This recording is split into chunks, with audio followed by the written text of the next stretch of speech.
எந்த ஒரு மனிதன் அடுத்த மனிதனுக்கு அல்லாஹ் கொடுத்திருப்பதை பார்த்து பொறாமைப்படுவானோ அந்த மனிதன் அல்லாஹ்வுடைய கலா கதரை மறுத்து விட்டான். ஏன்?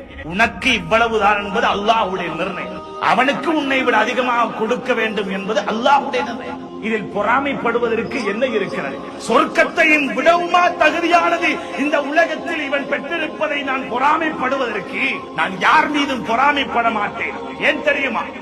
நான் யாருக்காவது அல்லாஹ் கொடுத்ததை வைத்து பொறாமைப்படுகிறேனே, அந்த பொறாமைப்படப்பட்ட மனிதன் இருக்கிறானே, யாரை பார்த்து பொறாமைப்பட்டேனோ அந்த மனிதன் நரகவாதியாக இருந்தால் இத்தனை கொடுக்கப்பட்டு அந்த மனிதன் நரகவாதியாக போகிறானே, எதற்காக வேண்டி நான் பொறாமைப்பட வேண்டும் என்று என்னை நான் சமாளித்துக் கொள்வேன் என்று சொன்னார். இது முஃமின்களுடைய பணி. உள்ளங்களை பாதுகாக்கும். அல்லாஹ் பார்க்கக்கூடிய இரண்டிலே உண்டு உள்ளம். உள்ளம் சீராகினால் செயல் சீராகும். எல்லோரோடும் அன்பாக நடந்து கொள்ளும்.